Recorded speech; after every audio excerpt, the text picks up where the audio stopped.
জনাব আনিস আলমগীরকে গ্রেপ্তার কেন করা হলো? দেখেন, ধন্যবাদ আপনাকে। বিজয় দিবসের জি শুভেচ্ছা। জি। যারা এই অনুষ্ঠান দেখছেন এবং এই নেপথ্যে যারা কাজ করছেন তারা সহ সবাইকে।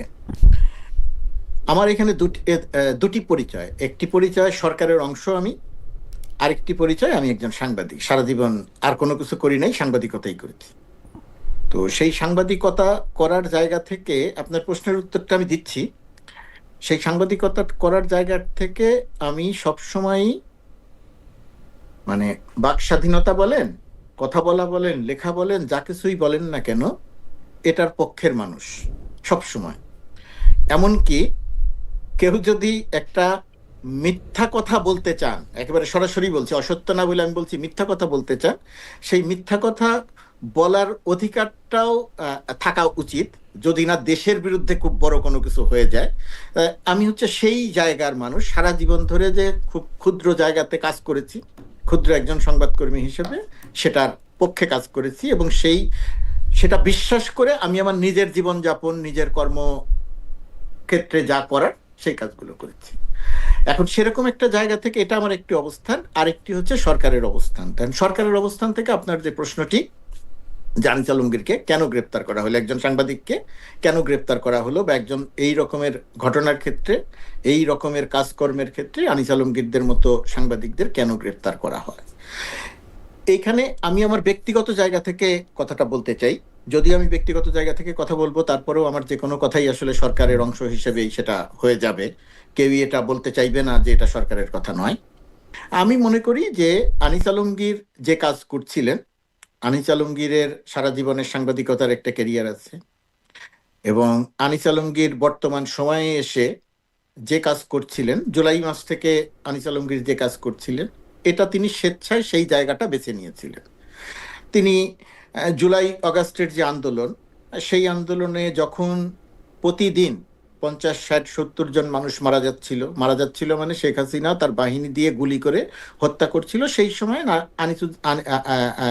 আনিস আলমগীরের কাছে এই গণ অভ্যুত্থান বা এই আন্দোলনটা ছিল একটা সন্ত্রাসী, নারকীয় সন্ত্রাসী কর্মকাণ্ড। এটা তিনি তার লেখায় লিখেছেন, এটা তার ইচ্ছা, তিনি মনে করেছেন এটা সন্ত্রাস। এবং তার পরবর্তীতে 5 আগস্টের পরবর্তীতে এসে আবার কিছুটা অবস্থান পরিবর্তন করেছেন, এবং তারপরে গিয়ে তিনি আবার আরেকটা অবস্থান নিয়েছেন, এবং সেই অবস্থানটা হচ্ছে তীব্র সরকার বিরোধিতার একটি জায়গা। এবং আমি মনে করি যে কেউ যদি সাংবাদিকতা করতে গিয়ে নীতি নৈতিকতা বিবর্জিত ভাবে তিনি যদি একটি পক্ষ নিয়ে কাজ করেন, এটা হয়তো করা উচিত নয়, কিন্তু তার তো স্বাধীনতা আছে, তিনি এই কাজটি করতে পারেন। আনিস আলমগীর সেই কাজটি করছিলেন, কিন্তু সেই কাজটি করার মধ্য দিয়ে তিনি আবার যে কাজটি করছিলেন, যে অনেকগুলো অপতথ্য বা মিথ্যা তথ্য ছড়াচ্ছিলেন, এবং তিনি এক ধরনের উস্কানিমূলক আচরণ করছিলেন।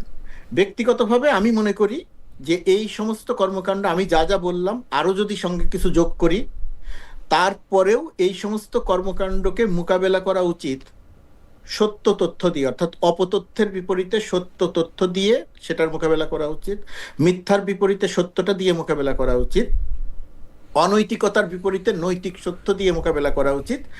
এখন বর্তমান সরকারের যে চরিত্র, সেই চরিত্রের সঙ্গে পূর্বে যেভাবে সাংবাদিকদের সঙ্গে আচরণ করা হতো, এবং সেটার সঙ্গে যদি বর্তমান সরকারের এই আচরণগত মিল মানুষ খুঁজে পায়, তাহলে এটা বর্তমান সরকারের জন্য অত্যন্ত বিব্রতকর। সরকারের অংশ হিসাবে আমি নিজে এটার জন্য খুব স্বাচ্ছন্দ্য ফিল করছি না। আমি মনে করি যে আনিস আলমগীরকে গ্রেপ্তার না করে আনিস আলমগীর যে অপতথ্য দিচ্ছিলেন, সেই অপতথ্যগুলোর বিপরীতে সত্য তথ্য দিয়ে ফাইট করা দরকার ছিল। কিন্তু সেটা না করে তাকে গ্রেপ্তার করার কারণে যেটা হয়ে গেল, বা যেটা সামনে হয়ে যাবে, বা ইতিমধ্যেই কিছুটা হয়ে গেছে, যে এরা যে বলার চেষ্টা করছিলেন যে মত প্রকাশের স্বাধীনতা নাই, বাক স্বাধীনতা নাই, কথা বলা যায় না, ইত্যাদি ইত্যাদি বলার চেষ্টা করছিলেন, সেই জায়গাটা কিছুটা প্রতিষ্ঠিত হয়ে গেল, যেটা বাংলাদেশের বর্তমান বাস্তবতায় আমি মনে করি সত্য নয়। আমি মনে করি যে এইখানে যে কেউই যা কিছু বলার কথা বলতে পারছেন। যেমন ধরেন কয়েকদিন আগে একজনের একটা টকশোতে দেখলাম, টকশোতে মানে তিনি তার সোশ্যাল মিডিয়াতে আলোচনা করছেন আরেকজন রাজনীতিবিদকে সঙ্গে নিয়ে, একজন এটা কত 1 সপ্তাহ 10 দিন হয়ে গেছে, তারা দুইজনে মিলে সেই আলোচনায় বেগম খালেদা জিয়াকে মেরে ফেললেন। এবং তারা নিশ্চিত, সাংবাদিকও নিশ্চিত, যে রাজনীতিবিদ আলোচনা করছেন তারাও নিশ্চিত। তো বিএনপির মতো এত বড় একটা রাজনৈতিক দল, খালেদা জিয়া বাংলাদেশের এত গুরুত্বপূর্ণ একজন রাজনীতিবিদ, অথচ তারা আলোচনা করতে এসে বেগম খালেদা জিয়াকে মেরে ফেললেন। আর আমার শেষ করি আমার অবস্থানটা হচ্ছে, এই যে মেরে ফেললেন, এই যে অপতথ্য, ক্ষতিকর তথ্য ছড়ানো হলো, এর বিপরীতে যে কারো সুস্থ সাংবাদিকতা, সরকারের অংশ বা যে কারো আমাদের দায়িত্ব ছিল এর বিপরীতে সত্য তথ্যটা দিয়ে তার তথ্যটা যে অসত্য সেটাকে প্রমাণ করে, 1 নাম্বার। 2 নাম্বার হচ্ছে, সেটা প্রেস কাউন্সিল হোক বা অন্য যে কোনো জায়গা থেকে হোক, ওই সাংবাদিকের কাছে জানতে চাওয়া যেতে পারতো সেটা অফিসিয়ালি, যে আপনি যে এই তথ্য দিলেন এই তথ্যের ভিত্তি কি, বা তার কাছ থেকে একটা জবাব চাও। কিন্তু গ্রেপ্তার আমি মনে করি না যে এই ধরনের আপনার ক্ষেত্রে খুব কাছে সঠিক পথ। গোলাম মুর্তজা ভাই, আপনাকে আমি অনেক মনোযোগ দিয়ে শুনতে চেষ্টা করতেছিলাম যে ধরেন সরকারে গেলে কিভাবে সরকারকে ডিফেন্ড করতে হয় সেটা শিখারও আছে আপনার কাছে আসলে। তো এখন ঘটনা হইতেছে যে আপনি যা বললেন, যা বুঝলাম, যে অপতথ্য এবং উস্কানির কারণে তাকে গ্রেপ্তার না করে অপতথ্যের বিরুদ্ধে তথ্য দেওয়া দরকার ছিল, কিন্তু আপনার এই যে বোধ, এই বোধ ডক্টর ইউনূসের কেন নাই, এইটা আমরা একটু আপনার কাছ থেকে আবার শুনবো, যে ডক্টর ইউনূসের বোধ কেন নাই যে অপতথ্যকে তথ্য দিয়ে মোকাবেলা করা যায়, এবং মিথ্যা সংবাদের আয়ু হচ্ছে এই পৃথিবীতে সবচেয়ে কম। আগামীকাল আপনি যে কোনো মিথ্যা বলবেন সেটা এটা ধরা পড়ে, এবং তার জন্য সন্ত্রাস বিরোধী আইনে একজনকে গ্রেফতার করতে হয় না। ডক্টর মোহাম্মদ ইউনূসের এই বোধ কেন নাই, কেন এই বড় গলাটা আছে যে আপনারা যা খুশি তাই বলবেন, যা খুশি তাই সমালোচনা করবেন, সমালোচনা করলে তিনি মিথ্যা তথ্য দিলে আপনি সত্য তথ্য দিবেন। অ্যাবসলিউটলি আপনি এটা ঠিক কথা বলছেন, কিন্তু আমি জানতে চাইবো যে আপনার উপলব্ধি আর সরকারের উপলব্ধি কেন আলাদা, বা ডক্টর মোহাম্মদ ইউনূসকে তো আমরা আপনার থেকেও লিবারেল জানতাম, আমি আপনার প্রায় বন্ধু, আমি আপনাকে আজকে 32 বছর ধরে চিনি, আমি তো ডক্টর মোহাম্মদ ইউনূসকে আপনার চেয়ে লিবারেল মনে করতাম। ডক্টর মোহাম্মদ ইউনূসের সরকারে কেন এরকম হইলো সেটা আমি আপনার কাছে শুনবো। আমি একটু জুলকারনাইন সাহের খান থেকে একটু শুনি। জুলকারনাইন সাহের খান, সিম্পল প্রশ্ন, আনিস আলমগীরকে কেন গ্রেফতার করা হলো? আনিস আলমগীরকে আপনাদের সবাইকে ধন্যবাদ। আসসালামু আলাইকুম, সবাইকে বিজয় দিবসের শুভেচ্ছা। জনাব আনিস আলমগীর, যিনি একজন সাংবাদিক, সাংবাদিকতার সাথে এই মুহূর্তে হয়তো উনি ওতপ্রোতভাবে জড়িত নেই, উনি এখন হয়তো প্র্যাকটিস করছেন না জার্নালিজম, উনি বিভিন্ন টক শোতে অংশগ্রহণ করেন, তার নিজের মতো করে জীবন যাপন করেন এবং সামাজিক যোগাযোগ মাধ্যমে নিজের মন্তব্যগুলো তিনি প্রকাশ করেন। তো আমি তার অ্যাক্টিভিটিস গুলো বহুদিন আগে থেকেই দেখেছি। উনি জুলাই আগস্ট আন্দোলনের সময় বেশ বিতর্কিত ভূমিকা রেখেছেন। এখন উনি তো একজন ইন্ডিভিজুয়াল, একজন ব্যক্তির নিজস্ব মতামত থাকবে, নিজস্ব মতাদর্শ থাকবে, এবং এটাতে কোনো অন্যায়ের তো কোনো কিছু নাই। তিনি তো রাষ্ট্রের বিরুদ্ধে গিয়ে কোনো রকমের কোনো কিছু পরিকল্পনা করছিলেন না। উনি বিভিন্ন রকমের কথাবার্তা বলছিলেন যা সরকারের অবশ্যই মনোপুত হবে না, কারণ উনি সরকারকে বেশ ভালোভাবেই সমালোচনা করছিলেন। এবং ওনার যদি ওটা মনে হয়ে থাকে, এখন আমার কাছে যদি কোনো কিছু মনে হয় যে এটা ঠিক হচ্ছে না, আমি তো সেটা বলবোই। উনিও একইভাবে সেটা বলেছেন, উনি বিষয়টা যেভাবে বুঝেছেন উনি সেটাকে সেভাবে বলেছেন। এবং সর্বশেষ ইনকিলাব মঞ্চের ওসমান হাদি, তাকে হত্যার উদ্দেশ্যে যখন গুলিবর্ষণ করা হয়, সেদিন উনি কিছু কথাবার্তা লিখেছেন, এবং এখানে উনি ওনার মতো করে লিখেছেন। আমি বলবো না যে উনি এমন কিছু লিখেছেন যার জন্য তাকে গ্রেফতার করতে হবে, অথবা উনি কোন রকম উস্কানিমূলক কোনো কিছু বলেছেন। আমি পাশাপাশি আমরা দেখতে পাই যে বর্তমানে বাংলাদেশে অনেকেই বলেন যে 16 ডিসেম্বর আমাদের বিজয় দিবস, মানি না, এটা হওয়া উচিত না, আমাদের দেশের বুদ্ধিজীবীদেরকে কারা হত্যা করে, ভারতীয়রা হত্যা করেছে, এই ধরনের বহুত রেটরিক, এই ধরনের বহুত বাজে কথাবার্তা ইদানিং অনেকেই বলেন। আমি অবাক হয়ে দেখলাম যে আনিস আলমগীরকে গ্রেফতার করা হয়েছে অ্যান্টি টেরোরিজম অ্যাক্টের আন্ডারে। যদি আনিস আলমগীরকে অ্যান্টি টেরোরিজম অ্যাক্টের আন্ডারে অ্যারেস্ট করা হয় কারণ উনি ওনার মত প্রকাশ করেছেন, তাহলে যারা বাংলাদেশের জাতীয় দিবস, বাংলাদেশের বিজয় দিবস অস্বীকার করছে, তাদেরকে তো আরো বড় রকম করে ট্রেসনের অ্যাক্টে তাদেরকে অ্যারেস্ট করা উচিত বলে আমার মনে হয়। ওরকম কি আমরা কিছু দেখতে পাচ্ছি? অনেকেই দিনের পর দিন সরকারের পাশে গিয়ে তারা গা ঘেঁষে দাঁড়িয়ে থাকে, তারা বলে যে আমরা বাংলাদেশের বিজয় দিবস 16 ডিসেম্বর মানি না, আমরা বম মেরে ক্যান্টনমেন্ট উড়ায় দিব। সরকার তাদের এগেইনস্টে কি পদক্ষেপ নিয়েছে? কোন পদক্ষেপ কি আপনি নিতে দেখেছেন?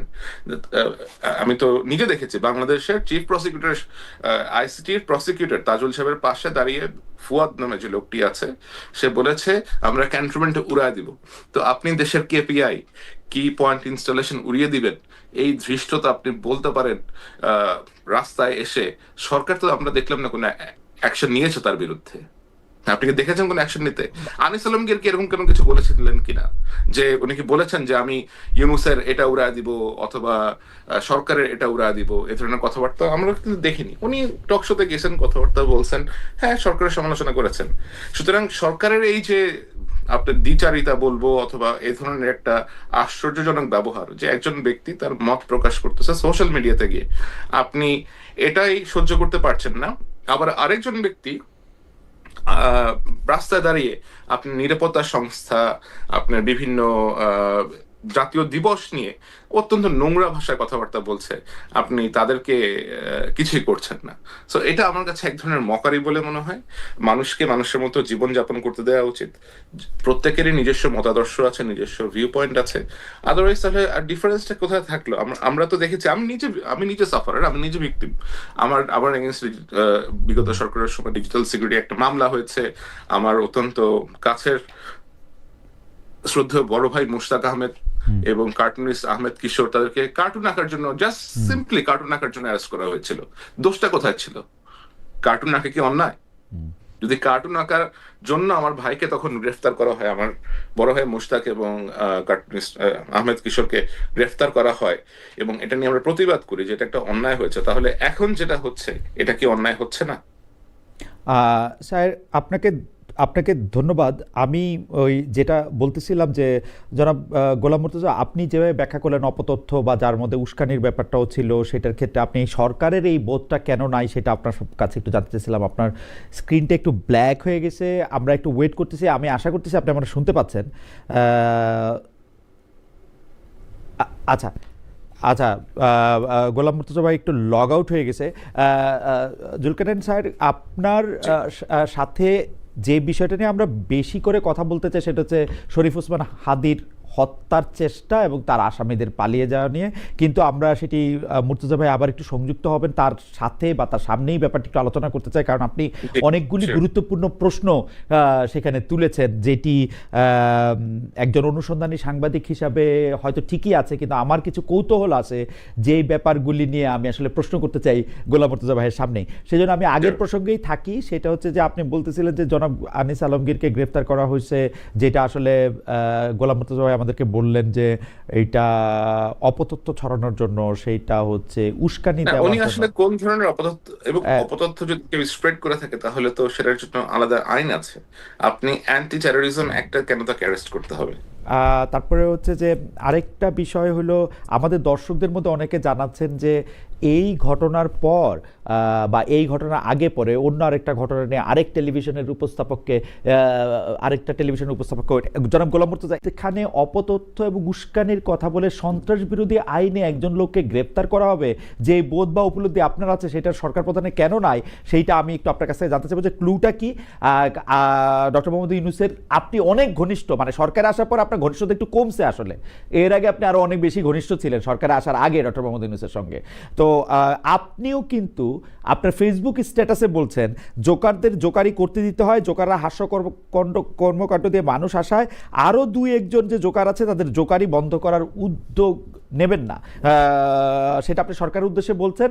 এবং আমরা এই সময়কার একজন বিশিষ্ট সোশ্যাল মিডিয়া ইনফ্লুয়েন্সারকে বলতে শুনছি রইল বাকি 2, তিনি আনিস আলমগীরে মিন করে বাকি আরো 2 জনের ছবি দিয়েছেন, একজন আব্দুল নূর তুষার, একজন মাসুদ কামাল। আমি কিন্তু আসলেই মুর্তজা ভাই, আমার কাছে মনে হইতেছে যে বাংলাদেশ একটা ভীতিকর রাষ্ট্র হয়ে উঠতেছে। এই ভীতি, এই যে আমার শিক্ষক আলী রিয়াজ আমাকে বলছিলেন যে আপনার উদাহরণ তো ফেসিবাদের পক্ষে চলে যাচ্ছে। আমি আলী রিয়াজ স্যার, আপনি দেখতে পান না ফেসিবাদের পক্ষে চলে যাচ্ছে কিনা উদাহরণ? আমি ফেসিবাদের পক্ষে উদাহরণ দিয়ে বলি, আমার কাছে মনে হচ্ছে বাংলাদেশ একটা ভীতিকর জায়গায় চলে যাচ্ছে যারা কথা বলতে চায় তাদের জন্য। আমি আপনাকে একটু শুনতে চাই। চলে যাচ্ছে বলে মনে হচ্ছে আপনার কাছে? চলে যায়নি এখনো না, মানে সবার জন্য, ফর এভরিওয়ান। আপনি এটা মানে আমি জানি না মুর্তজা ভাই এটা বলেন। আমার কাছে মনে হয় যে আলী রিয়াজ স্যার তো আমার এখন আর ফোনও ধরে না, কথাও শুনে না। আমি কেমনে এটা উনারে শুনাইতাম যে স্যার আপনি কি কোনো ফেসিবাদের প্রতিধ্বনি দেখেন এখন? উনি তো এখন সহকারী, উনি তো এখন বিশেষ সহকারী, উনি এখন জি। উপদেষ্টা পদমর্যাদার মানুষ। জি, গোলাম মুর্তজা ভাই আপনার কাছে একটু শুনতে চাই। আপনি জোকার বলছেন, জোকার বলে বলছেন আরো একজন জোকার আছে, সেই জোকারকে যেন এটার উদ্যোগ বন্ধ না করা হয়। আপনি একজন না, আমি দেখেন জি। দেখেন আমি আমি আমি আমি আমার কথা শুরুতে বলেছি, আমার কথা হয়তো রিপিট হয়ে যাবে, দর্শক যারা দেখছেন তারা হয়তো মনে করবেন যে আমি একই কথা বলছি। আমি তো মানুষের কথা বলতে দেওয়ার পক্ষের মানুষ। যেমন জুলকারনাইন সাহের যুক্তি দিয়ে, তথ্য দিয়ে তিনি আলোচনা করেন, তিনি সরকারের সমালোচনা করেন, সরকারের ভালো কাজের প্রশংসা করেন, সবই করেন। এখন একজন মানুষ শুধু ভালো কাজের প্রশংসা করবে বা সরকারের প্রশংসা করবে, এটা তো কোনো কথা হতে পারে না। সরকারের তো আলোচনা থাকতে হবে, সরকারকে নিয়ে সরকারের সমালোচনা থাকতে হবে। এখন ভীতিকর জায়গা, ওই জায়গাটা নিয়ে আমার একটু বক্তব্য আছে। আমি মনে করছি যে এই আনিস আলমগীর বা তার আগে পান্নাকে গ্রেপ্তারের মধ্য দিয়ে বা তার একই সময়ে একজন রাজনীতিবিদ, একজন সাবেক আমলাকে গ্রেপ্তারের মধ্য দিয়ে সরকার তার নিজের ভাবমূর্তিগত জায়গাতে কিছুটা বিব্রতকর অবস্থায় পড়েছে। কিন্তু এই ঘটনাগুলোর মধ্য দিয়ে যে কথা বলার ক্ষেত্রে একটা ভীতিকর রাষ্ট্রে বাংলাদেশ পরিণত হয়েছে, আমার কাছে মনে হয় না, আমি এই বক্তব্যের সঙ্গে পুরোপুরি একমত নই। একটা মানে কথা বললে এই সমস্যা হয়। আপনি যেটা বললেন যে লইল বাকি দুই, আব্দুল নূর তুষারের কথা উল্লেখ করলেন। আব্দুল নূর তুষার অত্যন্ত লজিক্যাল কথা বলেন। মাসুদ কামাল, হ্যাঁ, আব্দুল নূর তুষার অত্যন্ত লজিক্যাল কথা বলেন। সুতরাং তার সরকারের সমালোচনা আছে, তার যে সমস্ত লজিক ছাড়া কথা আছে সেই সমস্ত কথার বিপরীতে আমাদের মোকাবেলা করা উচিত কথা দিয়ে।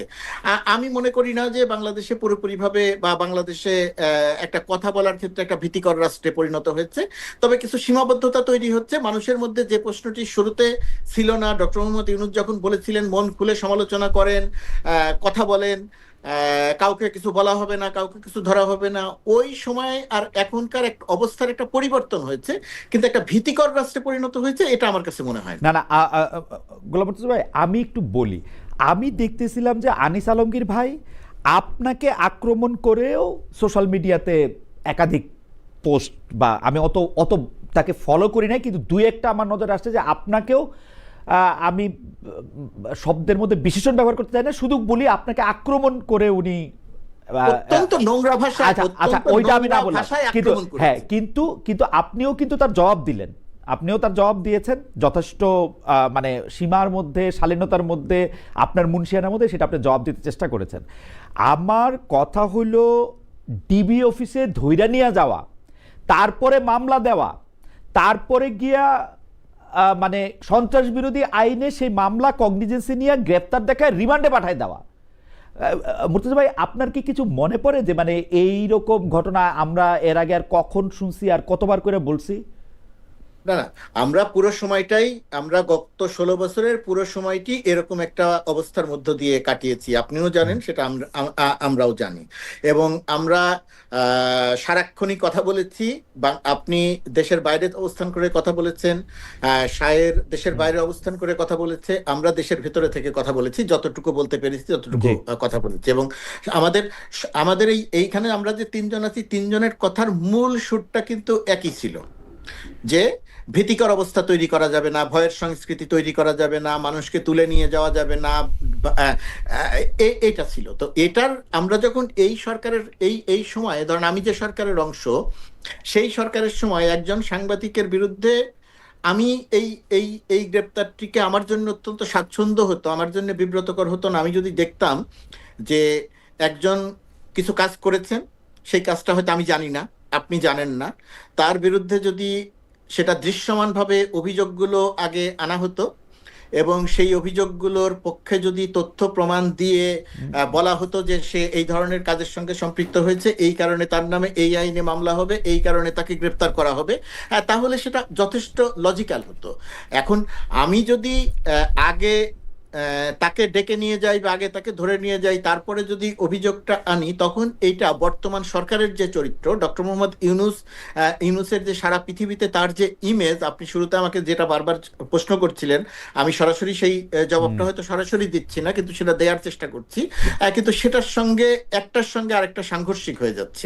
আমার ধারণা যে একটা সরকার মানে তো একজন ব্যক্তি নয়, প্রধান তিনি অবশ্যই মূল ব্যক্তি, কিন্তু ভেতরে এই সরকার যেহেতু কোনো রাজনৈতিক সরকার নয়, এই সরকার যেহেতু বিভিন্ন জায়গা থেকে লোকজন এসে তাদেরকে একত্রিত করা হয়েছে, এটার ভেতরে সম্ভবত অনেকগুলা উইং রয়ে গেছে, এবং সেই সমস্ত উইং হয়তো নানা রকমের কর্মকাণ্ড করছে। একটা জায়গা থেকে কোঅর্ডিনেশনের জায়গাটাতে আমার ধারণা যে কোনো সমস্যা হয়তো হচ্ছে, যে কারণে আমরা এই ধরনের একটা সাংঘর্ষিক অবস্থাটা দেখছি। গোলাম মুর্তজা ভাই, আপনাকে ধন্যবাদ। আমি একটু জুলকারনাইন সাহের খানের কাছে পরবর্তী প্রসঙ্গে যেতে চাই, যেটা হচ্ছে শরীফ ওসমান হাদিকে গুলি করে পালিয়ে যাওয়ার কথা আমরা যেটা তার কাছ থেকে জেনেছি, সেইটা নিয়ে আমরা তার সাথে কথা বলবো। তার আগে আমাদের একজন দর্শক সজীব আহমেদ PW1YR অনেকগুলি মেসেজ পাঠিয়েছেন, মানে আমি তার মেসেজটা না পড়ে আর পারলাম না। তিনি লিখেছেন, আমি তাকে কোট করছি, পিনাকিকে আনার সাহস আছে খালেদের? আপনি পারলে উনাকে এনে এসব প্রশ্ন করেন। ডক্টর ভট্টাচার্যকে আমরা অ্যাপ্রোচ করেছিলাম, ডক্টর ভট্টাচার্য আমাদের অনুষ্ঠানে আসতে চাননি আসলে। আমরা একাধিকবার অ্যাপ্রোচ করেছি ওনাকে।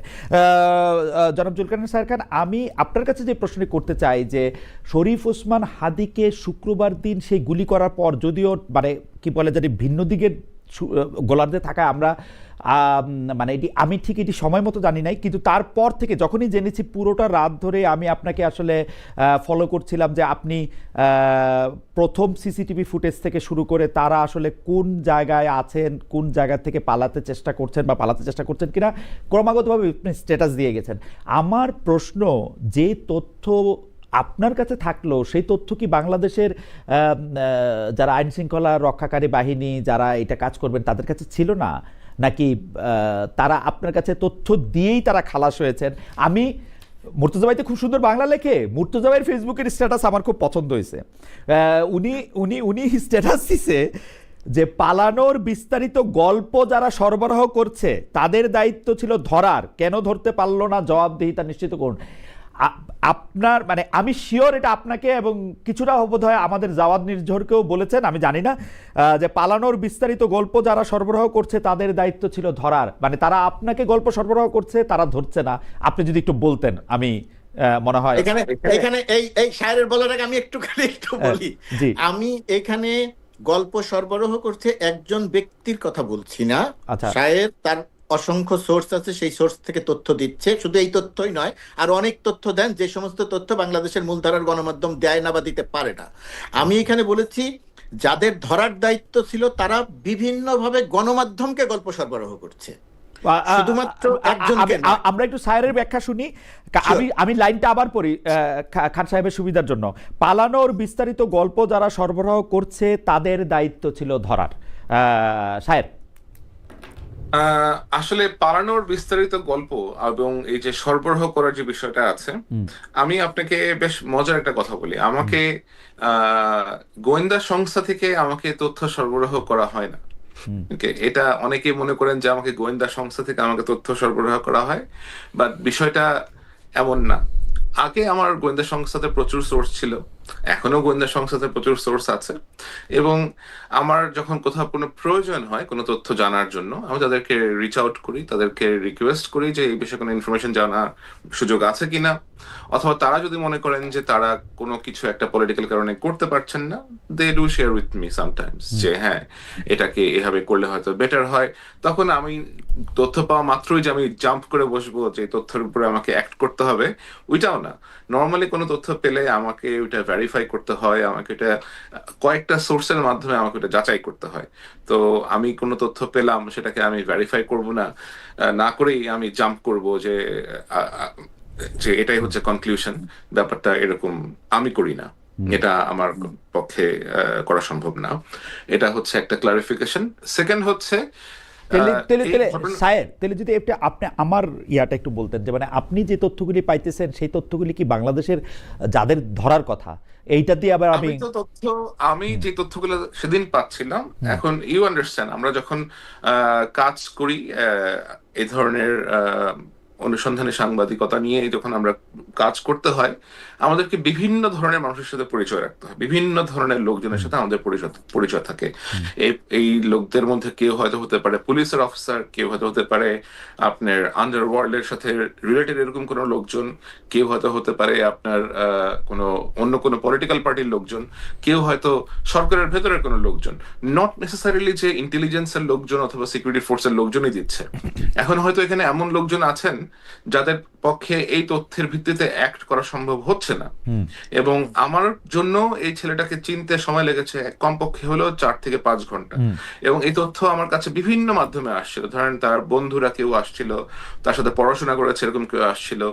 এই ছেলে আপনার বেসিসের মেম্বার ছিল, সে মোস্তফা জব্বার যিনি ছিল তার কাছ থেকে পুরস্কার নিয়েছে, এবং ওই যে আইটি সোসাইটি আপনার বেসিসের যে একটা সোসাইটি আছে, ওই সোসাইটির ভেতরের লোকজন আমাকে রিচ আউট করেছে যে আমরা এই ছেলেটাকে চিনতে পারতেছি, এই ছেলেটা হচ্ছে এই এটা।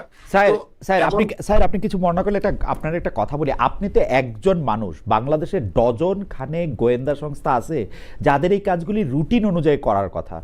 মানে জুমার নামাজের পরে উনি ব্যাটারি চালিত রিক্সা করে উনি যাচ্ছেন, একটা মোটরসাইকেলে করে ওনাকে গুলি করে দেওয়া হচ্ছে, সেইটা সিসিটিভির ফুটেজে দেখা যাচ্ছে। তারপরে কাজগুলি তো রুটিন, সেটা ক্রিমিনোলজিতেও পড়ানো হয়, সেটা যে কোনো কিছুতে পড়ানো হয়েছে। তারা যে গোয়েন্দা সংস্থা, এই নামটা গোয়েন্দা লাগাইতে হইলেও তাদের এগুলি পড়তে হয়েছে না। এখানে খালেদ ভাই, আমি আপনাকে একটা জিনিস একটু বলি যে এই ঘটনাটা যেটা ঘটে এটা খুবই খুবই আনপ্রেসিডেন্টেড এবং খুবই সাডেন একটা ইনসিডেন্ট। হ্যাঁ, এটার জন্য কেউই আসলে আপনার একটা ফ্রাইডেতে, এটা হয়েছে একটা ছুটির দিনে। এবং আমরা যখন এখন ইউ আন্ডারস্ট্যান্ড সরকারি সংস্থা এবং সরকারি যারা কাজকর্ম করে তাদেরকে তো একটা হায়ারার্কি মেনটেন করতে হয়, তাদের প্রসেস আছে, তাদের প্রসেস ফলো করতে হয়। আমার কাছে যখন কোনো কিছু আসে, আমার তো ধরেন আরো 10টা হ্যান্ড আছে, আরো 20টা হ্যান্ড আছে, আমি হয়তো বিভিন্ন হ্যান্ডের মাধ্যমে রান করে আমি চেক করি যে এটা আসলে কি হচ্ছে অ্যাকচুয়ালি এখানে, আমি অ্যাসেস করে দেন আই রান ইট। তো আমার ক্ষেত্রে বিষয়টা যেমন, তাদের ক্ষেত্রে হয়তো বিষয়টা ওরকম না। হ্যাঁ, অফকোর্স এই ছেলেটাকে যখন 7 ঘন্টা, আমরা 5 ঘন্টা পরে যখন জানা গেছে যে এই ছেলেটা অ্যাকচুয়ালি কে, তখন by that time he has pretty much left the country. কারণ আমি যেটা শুরু থেকে বলে এসেছি যে এটা খুবই একটা কোঅর্ডিনেটেড মুভমেন্ট এবং খুবই কোঅর্ডিনেটেডলি তারা এই আক্রমণটা করেছে। এই ছেলেটাকে অনেকদিন ধরে ফলো করা হয়েছে, এরা এর ভেতরে প্রবেশ করেছে এবং এদেরকে প্রপারলি দেশ থেকে আপনার আরেক দিকে এক্সিট করে দেওয়ার জন্য একটা একটা একটা দল আছে। এবং আপনি শুনলে অবাক হবেন যে এই ছেলেটা যখন আক্রমণ করে, ওসমান হাদিকে যখন সে ফায়ার করে, তার পেছনে তখন 2টা সিএনজি ছিল এবং ওই সিএনজির মধ্যেও তার একটা ব্যাকআপ টিম ছিল, যে ব্যাকআপ টিমের কাজ ছিল যদি সে কোনো কারণে ব্যর্থ হয়, ওইখানে তারা আপনার স্মোক মিরর ক্রিয়েট করে তারা তাকে ওখান থেকে নিয়ে যাবে সরায়। তো এই জিনিসগুলো তো অবশ্যই আমাদের এজেন্সিরা যারা আছেন তারা অবশ্যই এখন এই বিষয়ে অনেক সচেতন হয়েছেন। I hope they are working on it on a very serious scale. আমি যেটা শুনতে পাচ্ছি, they are very serious about it. তো এরকম একটা ঘটনা আশা করি তারা ভবিষ্যতে আর যেন না ঘটে, এটা ঘটাতে তারা সর্বোচ্চ অবস্থানে যাবে। আমি শুধু ভবিষ্যতের ক্ষেত্রের আগে আমি শুধু 2টা জিনিস একটু ক্লিয়ার হতে চাই। একটা জিনিস হচ্ছে অ্যাটেম্প টু মার্ডারের ক্ষেত্রে আমি যতদূর জানি, যেই থানার জুরিসডিকশনে পড়বে তাদের কাউরে জিজ্ঞেস করতে হয় না। হোমিসাইডের ক্ষেত্রে কাউরে জিজ্ঞেস করতে হয় না প্রসিডিং শুরু করতে। এবং শুক্র শনিবার ঈদের দিন পূজার দিন এর কোনো কিছু আসলে যারা কোনো একটা হত্যা বা হত্যা প্রচেষ্টার ক্ষেত্রে যারা দায়িত্বে থাকেন তাদের ক্ষেত্রে এটার কোনো এক্সকিউজ নাই। কিন্তু আমরা দেখছি যে নড়তে চড়তে উপদেষ্টারা এসে একটা কথা বলতে, এবং সেই কথাও মানে অর্ধেক মিনিংলেস। ইন্টারেস্টিং ব্যাপার হচ্ছে আপনি কিন্তু দায়ী করছেন উপদেষ্টা, মানে বাঘের উপরে টাগ তাকে, সেইখানে আপনি বলছেন স্বরাষ্ট্র মন্ত্রণালয়ের স্বরাষ্ট্র উপদেষ্টার নিয়ন্ত্রণে নাই। মানে অ্যাপারেন্টলি আমরা রিভেন উইঙ্কেলের নাম কাইটা ডক্টর মোহাম্মদ ইউনূস লিখতে দেখবো আসলে, সত্যি কথা, যিনি ঘুমায় থাকেন এবং যিনি কিছু চোখে দেখেন না। কারণ হচ্ছে আপনি লিখতেছেন এখানে আমি আপনাকে একটা জিনিস বলি খালেদ ভাই, এখানে আমাকে একটু সময় দেন, আমি আপনাকে একটু বুঝিয়ে বলি। যেটা বেসিক্যালি হয়েছে, যেটা আমি কালকেও একটা জায়গা থেকে বলছিলাম, যে সরকারের ভেতরে কিছু সরকার, মুর্তজা ভাই যেমন বলছিলেন যে এখানে অনেকগুলা উইং আছে, অনেকগুলো ইন্টারেস্ট পার্টি আছে এটার ভেতরে। এটা খুবই সত্যি কথা যে সরকারের ভেতরে যেহেতু বিভিন্ন জায়গা থেকে সমন্বয় করে লোকজন এখানে এনে জড়ো করে একটা সরকার পরিচালনার অবস্থা করা হয়েছে, এখানে বিভিন্ন মতের বিভিন্ন আদর্শের লোকজন এখানে আছেন। করতেছেন। এবং এর মধ্যে এমন কিছু লোকজন আছেন যারা হয়তো কোনো মতাদর্শের না, তারা তাদেরকে জাস্ট নেয়াই হয়েছে সামনে আপনার কুমিরের বাচ্চার মতো প্রেজেন্ট করার জন্য। এরকম 3 থেকে 4 জন উপদেষ্টা আছেন। এবং আপনি দেখবেন যে পৃথিবীর যত কিছু হয় যে সরকারের হয়তো একটা চেয়ার ভেঙে গেছে, ওই উপদেষ্টার দোষ। কোথাও হয়তো কোনো আপনার বিদেশে কোনো একটা শ্রমিক পা পিছলে পড়ে গেছে, সেটাও আরেক উপদেষ্টার দোষ। কোথাও এক যাত্রাপালা নিয়ে কোথাও কোনো কিছু একটা হচ্ছে, সেটাও হচ্ছে আরেক উপদেষ্টার দোষ। সুতরাং এই যে ধরেন আপনার উপদেষ্টারা যে কিছু লোকজনকে স্কেপগোট হিসেবে তারা নিয়ে আসছে এখানে আপনার অন্যদেরকে আড়াল করার জন্য, এটা একটা বাজে প্রয়াস আর কি। তো এটার অংশ হিসেবে আমি আপনাকে বলবো যে একটু হোল্ড করবেন প্লিজ, একটু জি হোল্ড করেন। জি সরি জি জি আপনি জি আপনি কন্টিনিউ করেন, এবার ঠিক আছে। It's all right. G Sorry, I was just having a phone call. জি জি তো যেটা বলছিলাম যে ধরেন আপনার উপদেষ্টার উপরে তারা নিয়ে আসছে কিছু আপনার সহকারী টাইপের লোকজন, অথবা আপনি একটা উপদেষ্টা এনেছেন, তাকে আবার মনিটর করার জন্য you have a person like উপদেষ্টা আপনার সরাসরি। এখানে প্রোটোকলে কে বড়, বিশেষ সহকারী বড় এখানে না তো উপদেষ্টা অবশ্যই বড়? উপদেষ্টা বড় হওয়ার কথা, কিন্তু ওই যে বললাম যে ভেতরে যে আপনার এতগুলা ভেস্টেড গ্রুপ আছে, এতগুলো ইন্টারেস্ট গ্রুপ আছে, আপনি কখনো দেখবেন না যে গণপূর্ত উপদেষ্টা যিনি আছে আদিলুর রহমান, আমি নাম ধরেই বলি, এখন তো আসলে এত লুকাচুপি করার কিছু নাই, আদিলুর রহমান শুভ্র সাহেব is always in the background.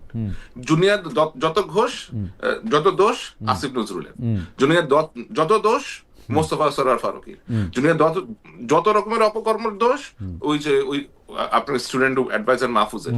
পেছনে যারা নিজেদেরকে এমন মিনিস্ট্রিতে রেখেছেন যে সামনে আসতে হয় না, গণপূর্ত মন্ত্রণালয়, শিক্ষা, তারপরে আবার আপনার পাওয়ারে আছে একটা, এই লোকগুলা তারা যা করেছে এটা আমার মনে হয় তারা খুব ভালো করে জানেন যে তারা কি কি করেছেন সরকারের ভিতরে থেকে, এবং এখনো তাদের কারা কি কোথায় কি করে চলেছেন।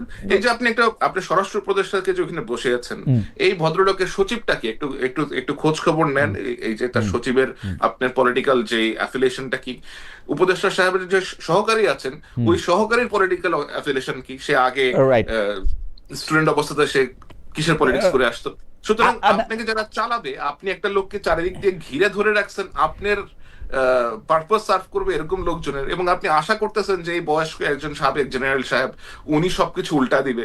ব্যাপারটা তো এরকম না। না স্যার, আপনার কাছে আমার শুধু এইটা প্রশ্ন, আমি কিন্তু এই যে উপদেষ্টা তার সহকারী এই যে মেকানিজমটা, এটা কিন্তু আমি চারিদিকে দেখতে পাই। মানে এই যে নিরাপত্তা উপদেষ্টা কি আসলে পররাষ্ট্র উপদেষ্টা না, সেই পররাষ্ট্র উপদেষ্টা। হ্যাঁ, তো এখন মানে একটা ইন্টারেস্টিং কথা বলেছেন আপনি। আমি কিছু হলেই তৌহিদ সাহেবকে কিছু হলেই গালিগালাজ করে ফেলা হয়, বাট তৌহিদ সাহেবের তো এখানে কোনো ক্ষমতা নাই, ক্ষমতা তো আরেকজন উপর থেকে নিয়ে আসছে। মানে তৌহিদ সাহেব পররাষ্ট্র উপদেষ্টা যদি দিল্লি গিয়ে কারোর সাথে বৈঠক করে আসতো তাহলে সে শেষ হয়ে যেত। নিরাপত্তা উপদেষ্টা গিয়ে 4 দিন গিয়ে আমি তো ওইখানে গিয়ে ভয়ে হোটেলেও থাকে নাই, অ্যাম্বাসেডর ওইখানে হাই কমিশনার বাসাতে গিয়ে তারা ঘুমাইতে হয়েছে ভয়ে। কিন্তু আমার কথা হলো নিরাপত্তা উপদেষ্টা, আমি কথার মানে জনাব গোলাম মুর্তজার কথা একটু আমি শুনতে চাই, কিন্তু আমি শুধু একটু জিজ্ঞেস করবো যে আপনার কাছে কি মনে হয় ডক্টর মোহাম্মদ ইউনূস কি করেন আসলে? মানে এই উপদেষ্টা ব্যর্থ, এই উপদেষ্টা পারে না, এই উপদেষ্টা করে নাই, আমি প্রিটি শিওর, কারণ আমি এই মডেলটা জানি। শেখ হাসিনার আমলে শেখ হাসিনার কথা ছাড়া ডিবি অফিসে হারুন নড়ে নাই। ডক্টর মোহাম্মদ ইউনূসের কথা ছাড়া আনিস আলমগীর গ্রেফতার হতে পারবে না। ডক্টর মোহাম্মদ ইউনূসের কথা ছাড়া এই হাদির মৃত্যুর পরে এই গোয়েন্দা সংস্থাগুলি যে মুভ করে নাই বা করছে কিনা, যে জবাবদিহি চাইতেছে, এটা ডক্টর মোহাম্মদ ইউনূসের দায়, উনি অ্যাক্ট করে নাই। আপনি কি মনে করেন এই রুটিন চেঞ্জ হয়েছে প্রাইম মিনিস্টারের কার্যালয় থেকে ডিবি অফিসে বা ঢাকার কমিশনারের কবে যে এটা মুভ করো তারপর আর মুভ করবে, আপনি কি মনে হয় এটা চেঞ্জ হয়েছে? আপনার গোয়েন্দা সংস্থাগুলো কি আসলে এখন ফাংশনাল অবস্থায় আছে? আপনি কি জানেন যে তারা ফাংশনাল অবস্থায় আছে কিনা, অথবা তাদের যে অ্যাক্টিভিটিস সাধারণভাবে যে তারা অ্যাক্টিভিটিস করা দরকার, তাদের অ্যাক্টিভিটিস গুলো করতে আপনার যে ধরনের কোঅপারেশন লাগে সে ধরনের কোঅপারেশন কি তারা পাচ্ছে? বলেন তো আমাকে। এটাও একটা কোঅপারেশন না তো সরকার প্রধান তো তাদেরকে এনাবলি করতেছেন না, অথবা যখন তার কাছে খারাপ লাগতেছে যে আনিস আলমগীরকে ধরে নিয়ে আসো যাও, একদম হাসিনা মডেল। আমি এইটা এখনো বলবো, আমি জনাব গোলাম মুর্তজার কাছে শুনতে চাই। জনাব গোলাম মুর্তজা, আমাদের দর্শকরা বলতেছেন যে ইয়েস খালেদ, আমাদের দর্শকদের মধ্যে একজন তৌসিফ রহমান 88552 উনি বলতেছেন yes Khaled, look you coward, তারপরে উনি বাস্টার্ড বলছেন, তারপরে বলছেন তুষারের Masud Kamal should also be in jail. ভাই আমারও জেলে নেন, আমি যে বাংলাদেশে যাবো ফেব্রুয়ারিতে, আমারও জেল দেন সিরিয়াসলি, মানে আপনারা জেলে দিয়ে দেন। গোলাম মুর্তজা ভাই, আপনার কাছ থেকে একটু আমি শুনতে চাইবো যে এই আসলে এই উপদেষ্টা পরিষদের এই এই এই এই এই জিনিসটা কি। ও আমি আরেকটা একটু আমি পড়তে চাই যে তারেক রহমানের সাথে যোগাযোগ করা হয়েছে কিনা, একটু ভালো প্রশ্ন একটু ভালো জবাব দেই। আমি গত 5 বছর ধরে কন্টিনিউয়াসলি জনাব তারেক রহমানের ইন্টারভিউ নেওয়ার চেষ্টা করে আসতেছি, লিখিত, মেইল, ফোন, কথা সবকিছুতে উনি আমাকে ইন্টারভিউ দিয়েছেন, মানে দিবেন বলে সর্বশেষ কথা দিয়েছেন, মানে আই ডোন্ট নো।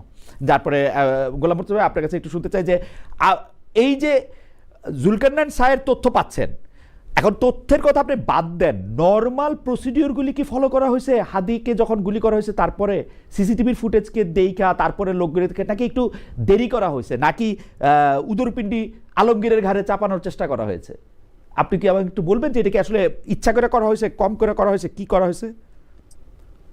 ধন্যবাদ। এটা আমি যেটা বলতে চাই সেটা কিছুটা বলেছি। আপনি আমার যে ফেসবুক স্ট্যাটাসটার কথা বললেন, আমি সেখানে সরকারের অংশ হয়ে আমি তো সরকারের অংশ বলছি, আমি তো সরকারের খুব ছোট্ট একটা জায়গার খুব ক্ষুদ্র একটা অংশ, তো সেটা হয়ে সবগুলো জায়গাতে আমার পক্ষে মন্তব্য করা সম্ভব নয়। কিন্তু হাদিকে গুলি করার পরের থেকে জুলকারনাইন সাহেবের যে পোস্টের কথা বললেন, তিনি যেভাবে তথ্য সরবরাহ করেছেন, সেটা আমিও ফলো করেছি। এবং আমি যেটা বলেছি যে যারা গল্প সরবরাহ করছেন, আমি এটা কেন লিখেছিলাম, এইটা লিখেছিলাম হচ্ছে এই জায়গাটা থেকে যে আমি পুলিশের এক ধরনের বক্তব্য দেখছিলাম, আমাদের সীমান্ত রক্ষার দায়িত্বে যে বিজেপি, তাদেরও দায়িত্ব দেখছিলাম।